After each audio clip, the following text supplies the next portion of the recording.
I'm Dr. Angela Drummond Matthews, and this is Composition 2.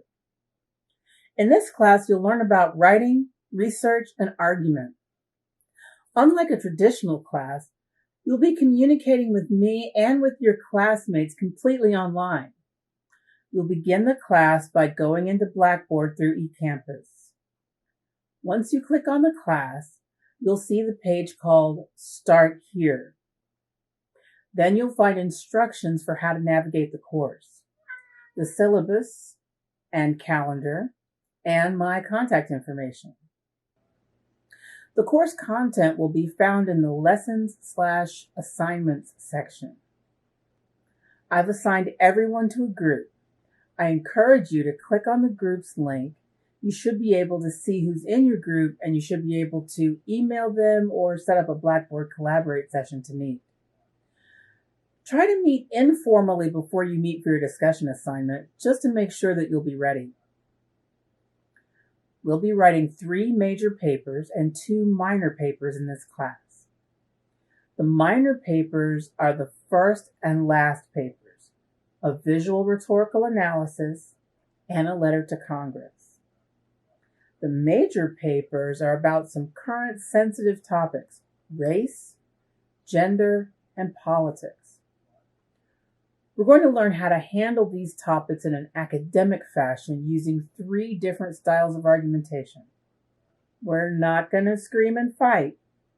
Instead, we're going to learn to listen to others, learn facts, avoid assumptions, and draw logical conclusions.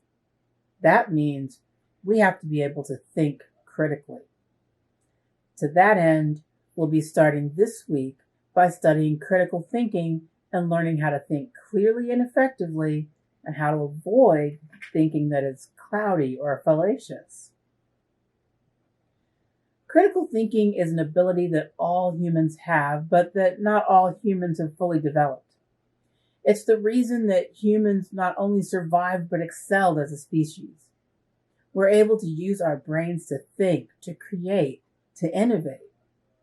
We can gather information, examine it carefully, and put it together in a way to generate new information.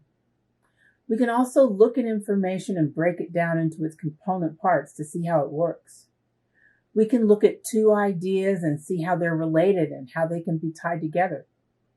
We can even think about how we're thinking. We can make judgments, identify inconsistencies, reflect on the past, and solve problems. All of these things make human thinking unique. But it's not enough to have an ability. We must hone our abilities, sharpen them to make them more effective. Our world is increasingly complex. We have to make multiple decisions every day just to get by. And with the internet, that decision-making process has become even harder. The internet is full of all kinds of facts, but it's also full of thoughts and ideas and outright lies. How can we tell what's real from what's fake? How can we determine when an argument is valid? Sharpening our critical thinking skills can help us navigate complex problems, not just in the academic world, but in real life. And as you'll find, the academic world and the real world are not so far apart. On top of all of that, critical thinking is a skill that employers demand more than ever before. Think about it. What do employers really need from their employees? They want people who can do more than just follow instructions. They want someone who can help the organization grow and prosper. They want someone who can solve problems and be creative. That is what improving your critical thinking can help you achieve. Remember, you decided to come to college because you have a goal that you want to accomplish. You didn't come here so that you could be the kind of person who just goes along with whatever other people tell you. You want to know things on your own. You want to be an independent thinker. You don't want to be driven by culture. You want to be in the driver's seat. Critical thinking is how you make that happen. Here's what we'll do this week. First, you'll read articles by Carl Sagan and Neil deGrasse Tyson in the Critical Thinking folder. Then, do the corresponding discussion question on the Unit 0 discussion board. Next, take the academic integrity tutorial and post a PDF or image of your completion certificate in the academic integrity assignment.